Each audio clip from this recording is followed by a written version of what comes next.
नमस्कार, स्वदेश न्यूज की खास पेशकश अग्निपथ में आप सभी का स्वागत है। मैं हूं आपके साथ भागीरथ साहू। 2023 विधानसभा चुनाव से पहले भाजपा को तगड़ा झटका लगा है। भानु प्रतापपुर उपचुनाव में बीजेपी को हार का सामना करना पड़ा है। प्रदेश में हुए अब तक 5 उपचुनाव में कांग्रेस को ही जीत मिली है। उपचुनाव जीत के बाद जहां कांग्रेस में खुशी की लहर है, वहीं भाजपा हार की वजह तलाश रही है। इन सबके बीच ट्विटर वॉर भी शुरू हो गया है। कांग्रेस ने पूर्व सीएम रमन सिंह पर तंज कसा है, तो बीजेपी ने भी तुरंत पलटवार कर दिया और वार पलटवार के बीच एक बार फिर ये दिग्गज शब्दों की मर्यादा को लांघ गए। खैर, जनता ने भानु प्रतापपुर उपचुनाव में तो आशीर्वाद कांग्रेस को दिया, लेकिन इस हुंकार और ललकार के बाद 2023 में किसे मिलेगा जनता का साथ और किसके बनेगी सरकार, ये बड़ा सवाल है। इसी पर चर्चा को आगे बढ़ाएंगे। उससे पहले कुछ प्रतिक्रिया है, सुनाते हैं आपको। देखिए, भारतीय जनता पार्टी के नेता के पास भारतीय जनता पार्टी के पास कोई ऐसे नेता नहीं है जो भानु प्रतापपुर में प्रत्याशी बनाए।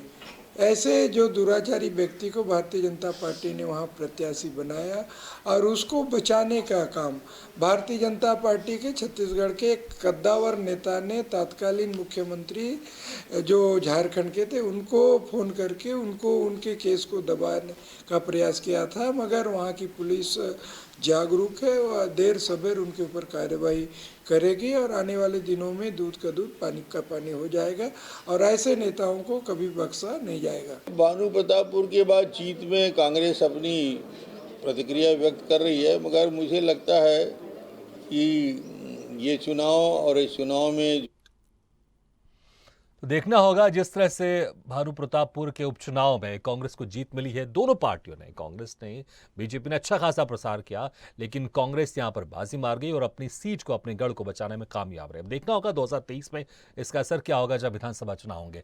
इस पर खास चर्चा करने के लिए हमारे साथ जो मेहमान मौजूद है, मैं उनका तारुफ करा देता हूं आप लोगों से। हमारे साथ है कांग्रेस प्रवक्ता अंशुल मिश्रा जी, बीजेपी प्रवक्ता अमित साहू जी और वरिष्ठ पत्रकार रेणु तिवारी नंदी। आप सभी का बहुत बहुत स्वागत है हमारी इस खास चर्चा में। सबसे पहले अमित साहू जी, आपके पास आना चाहूंगा। तकरीबन क्या वजह रही, क्योंकि कुछ आकलन तो आप लोग ने कर लिया होगा, क्योंकि बहुत जोर शोर से आप लोग ने प्रचार प्रसार किया था और आप लोग दावा भी कर रहे थे कि आप लोग की जीत होगी, लेकिन क्या कारण देखते हैं इतने अच्छे खासे मार्जिन के साथ कांग्रेस की जो प्रत्याशी थी वो जीती हैं और आप लोग के जो उम्मीदवार थे ब्रह्मानंद नेताम, उनकी हार हुई है। क्या वजह देखते हैं आप, क्या आकलन किया आपने? आपके चैनल के माध्यम से सबसे पहले सावित्री मंडावी जी को उनकी जीत की बहुत बहुत बधाई, शुभकामनाएं देता हूं और आशा उम्मीद करता हूं कि स्वर्गीय मनोज मंडावी जी के अधूरे स्वप्नों को, अधूरे कार्यों को लेकर आगे बढ़ाएं, कि जनता ने उन पर विश्वास किया जाए और जनता का जनादेश था उससे मैं हृदय से स्वीकार करता हूँ भारतीय जनता पार्टी के कार्यकर्ता होने के नाते। दूसरी ओर कांग्रेस अपने प्रपंच में सफल हुई, कांग्रेस को सहानुभूति भी बहुत मिले और तीसरी बात मैं ये कहना चाहूंगा कि भारतीय जनता पार्टी के सभी कार्यकर्ताओं ने भी अथक मेहनत किया, प्रयास किया और हर वो कार्य किया जिससे भारतीय जनता पार्टी को जीत हो, मगर जनता का जनादेश जो मिला उसको भी हम हृदय स्वीकार करते हैं और कांग्रेस जो है अपने प्रपंच में अपने जो षड्यंत्र था उसमें वो सफल हुई। यही इस पर बात नहीं, लेकिन सीधे तौर पर कांग्रेस ये आरोप लगा रही है कि जो आपके जो प्रत्याशी थे जिन पर दुष्कर्म के आरोप थे, आपने उनको उम्मीदवार बना बनाया, तो ऐसे हाल तो होना ही था, हारना ही था। सीधे तौर पर आरोप लगा रही कांग्रेस आपके ऊपर। देखिए, कुल मिलाकर कांग्रेस का ये षड्यंत्र था। अगर ये जानती आरोपी वो पहले से थे तो चुनाव से नामांकन वापस लेने के पहले ही इस चीज को खुलासा करते, एक सोची समझी रणनीति के तहत कांग्रेस ने ये चाल चला, उस चाल से वो सफल हुई और उनके कहने से कोई बलात्कारी थोड़ी हो जाता है। अंशुल जी, अमित साहू जी कह रहे हैं कि सोची समझी साजिश के तहत आपने पूरा षड्यंत्र रचा, झारखंड से आपने पुलिस को बुलाया और गिरफ्तारी नहीं की, क्योंकि देखा जाएगा, क्योंकि जब तक मतदान हो रहा था उसके पहले गिरफ्तारी नहीं की, बस एक यहाँ पर बिल्ली और चूहे का खेल चल रहा था। बस ऐसा लग रहा था कि आप लोग पकड़ने वाले हैं, आप लोग की तरफ से जो पुलिस बुलाई गई है, झारखंड की पुलिस है और छत्तीसगढ़ की पुलिस है, वो ब्रह्मानंद नेताम को गिरफ्तार करने आई है, लेकिन गिरफ्तारी नहीं हुई। बाद में हिरासत में लिया गया, लेकिन तब तक मतदान हो चुका था। एक माहौल बनाने की कोशिश की जा रही थी, जनता तक ये मुद्दा पहुंचाने की कोशिश की जा रही थी। देखिए, बीजेपी ने जिस उम्मीदवार को खड़ा किया है उसके ऊपर दुष्कर्म के आरोप है, ये सोची समझी साजिश के तहत आप लोग ने इस रणनीति को अंजाम दिया है, ये सीधे तौर पर आरोप लगा रहे हैं अमित साहू जी। तो मैं आपके न्यूज चैनल के सभी दर्शकों को नमस्कार करता हूं, सभी विपक्षी दलों को नमस्कार करता हूं और अमित साहू जी को भी विशेष नमस्कार करता हूं। ये बीजेपी बहुत शुरू से आरोप लगा रही है कि ये सोची समझी साजिश के तहत हम लोगों ने प्रोपेगेंडा रचा। तो मैं तो बहुत युवा होने के नाते बहुत गंभीर सोच रखता हूं और यह सोचता हूं कि अगर यह हमने सोची समझी साजिश के तहत रचा होता, मान लीजिए अगर 2 सेकंड के लिए बीजेपी और बीजेपी के प्रवक्ता सही है, तो क्या बीजेपी और बीजेपी के प्रवक्ताओं को यह नहीं पता था कि 2019 का एक मामला है जिसमें वह व्यक्ति विशेष जो है, जिसका नाम मैं लेना भी नहीं चाहता क्योंकि वह रेप का आरोपी है, वह व्यक्ति विशेष आज रेप का आरोपी है। नहीं, नाम क्यों नहीं ले सकते? नाम लेने में क्या परेशानी है भाई? वो चुनाव लड़ चुके हैं, नाम लेने में क्या परेशानी है? नाम लेके बोलिए ना, क्या समस्या है? आरोप है, उसके बाद आप उस व्यक्ति विशेष को टिकट देते हैं, उस व्यक्ति विशेष को चुनावी रण में उतारते हैं, तो यह अपने आप में समझ में आ जाता है कि बीजेपी के पास आज छत्तीसगढ़ में राजनीति करने का कोई मुद्दा नहीं बचा।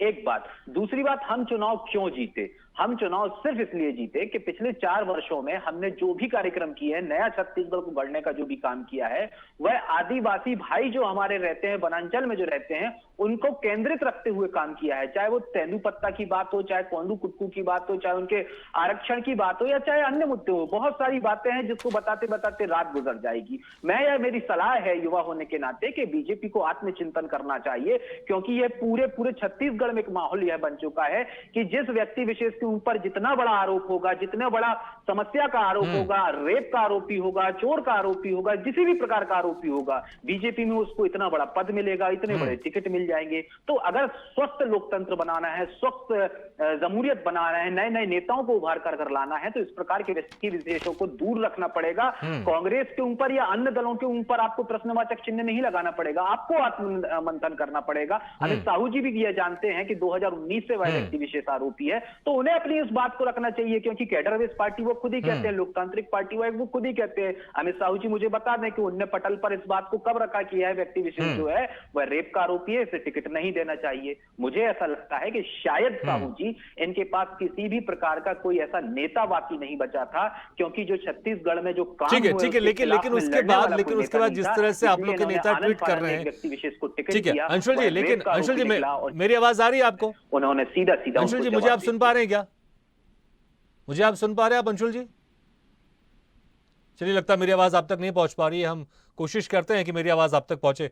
रेणु जी, ठीक है, अब जीत हार तो हो गई। अब कांग्रेस के जो प्रत्याशी हैं सावित्री मंडावी वो जीत गई, लेकिन उसके बाद जिस तरह से ट्विटर में हम वॉर देख रहे हैं, हम चाहे कांग्रेस की तरफ से जिस तरह से शब्दों का इस्तेमाल किया जा रहा है कि अले ले ले गोलू, तमाम तरह के शब्दों का इस्तेमाल किया जा रहा है, जो मुझे लगता है कि एक राजनीति के क्षेत्र में इस तरह का बड़ा अजीब सा है, क्योंकि कई लोग उनको फॉलो करते हैं, लेकिन जब इस तरह का इस्तेमाल किया जा रहा है, जीत हार अपनी जगह है, लेकिन शब्दों का इस्तेमाल सही तरीके से किया जाना चाहिए। और दोनों तरफ से, भाजपा की तरफ से, कांग्रेस की तरफ से भी अब यहाँ पर ट्विटर वार छिड़ गया। आप कैसे देखते हैं इस वॉर को?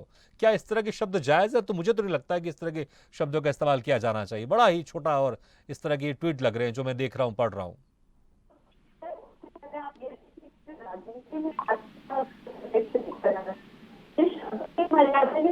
बहुत पहले हो चुके हैं और ये स्टेट लेवल पर रहता है,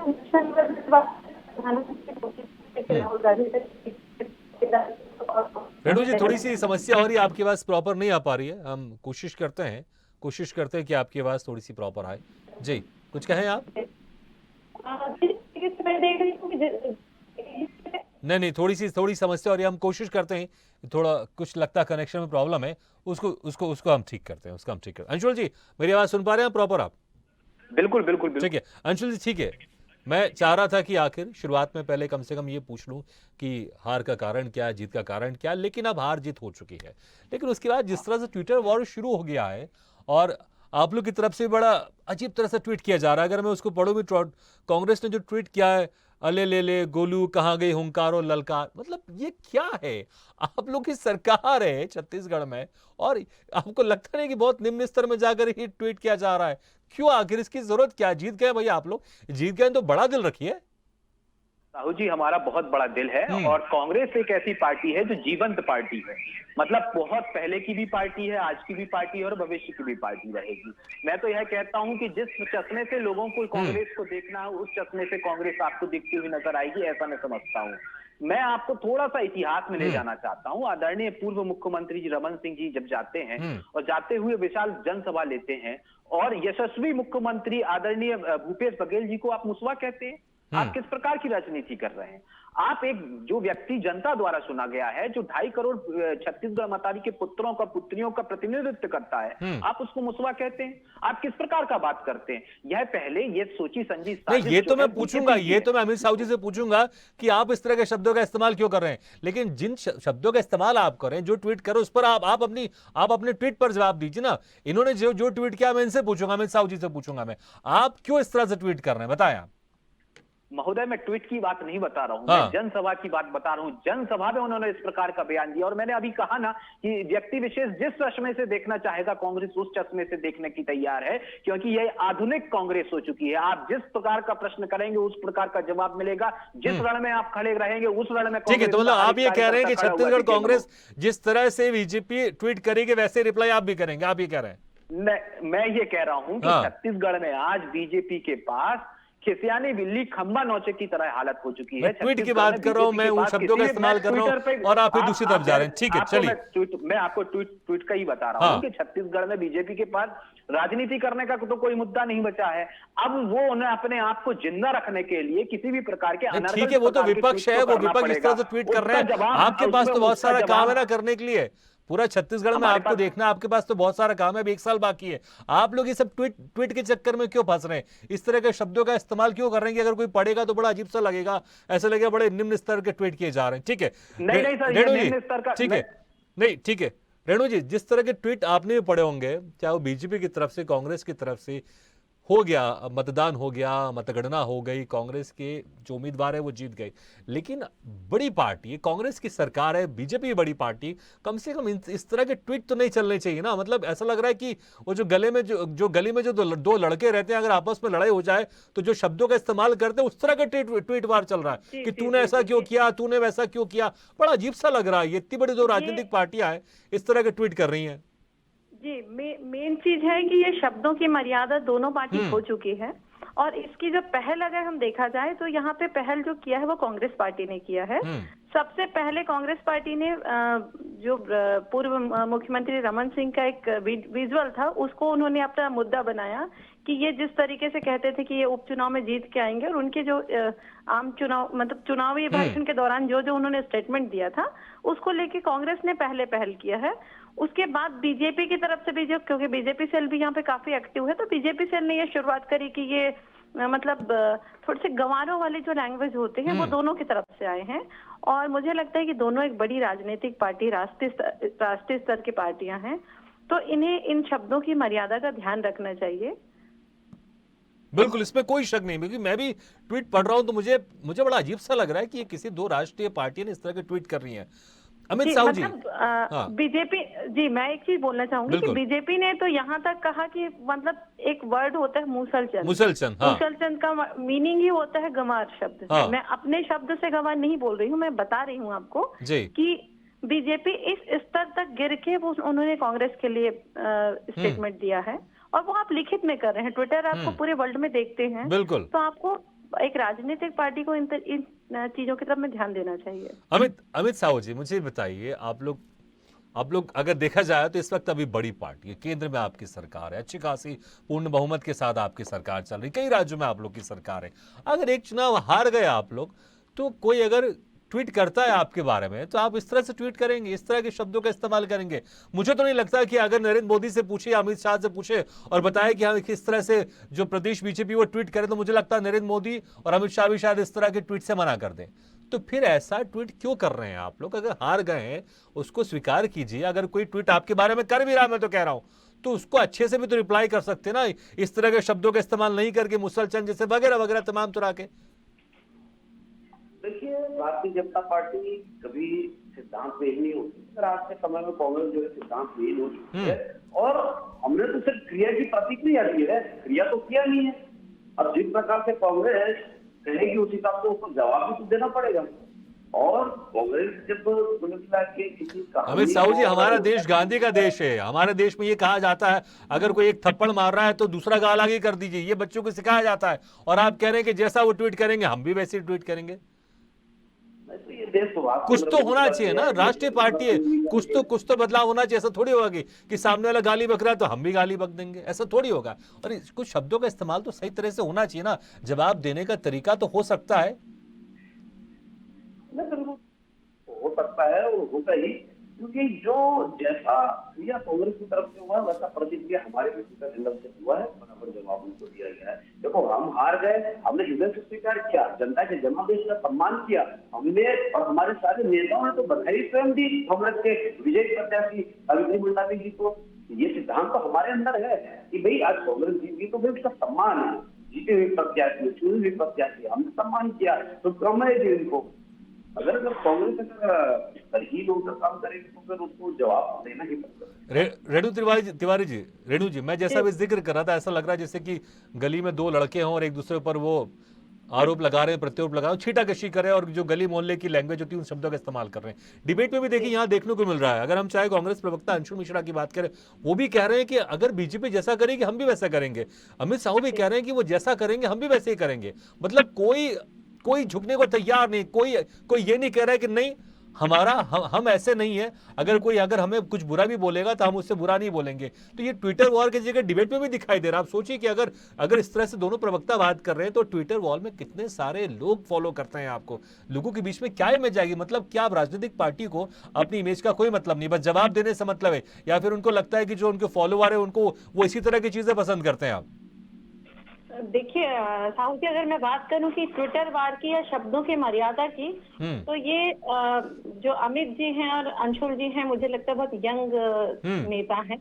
और इनके पहले अगर इनकी पार्टी के प्रमुख नेताओं की बात कर लें तो प्रधानमंत्री नरेंद्र मोदी जी और राहुल गांधी जी दोनों अपने चुनाव प्रचार के दौरान भी बहुत सारी शब्दों की मर्यादाएं खो चुके हैं।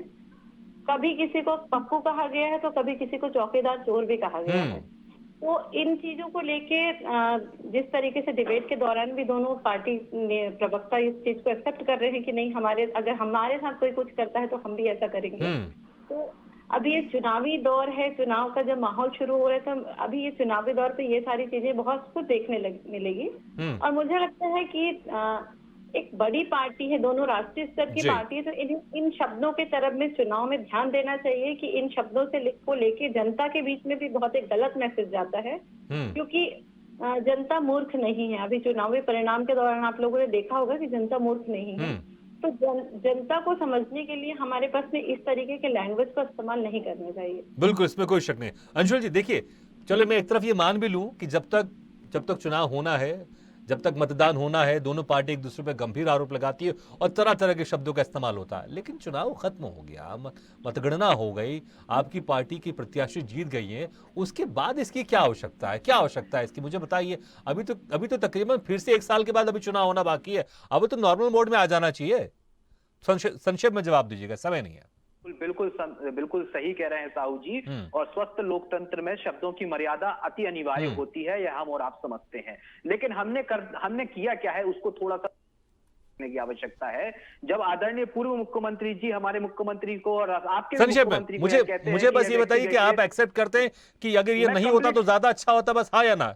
आप 5 सेकंड दे देंगे आपको? ठीक है, 5 सेकंड में कंप्लीट कीजिए। बिल्कुल समय नहीं है, बिल्कुल मैं आपसे यही कह रहा हूँ। मुख्यमंत्री के ऊपर जब मुसवा का आरोप लगाते हैं उस समय हम ठीक है, मतलब आप अभी भी नहीं मान रहे, आप यही कह रहे हैं कि उन्होंने आरोप लगाया तो हम भी बोलेंगे। ठीक है, चलिए समय नहीं मेरे पास, मैं ज्यादा इस डिबेट को आगे नहीं बढ़ा सकता।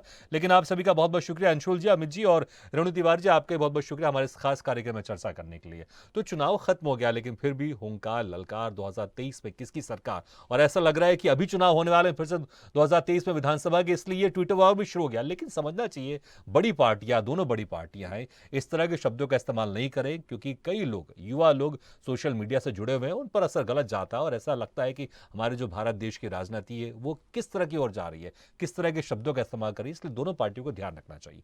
इसी के साथ हमारे इस खास पेशकश में फिलहाल इतना है, लेकिन खबरों का सिलसिला लगातार जारी। आप देखते रहिए स्वदेश न्यूज, सबसे पहले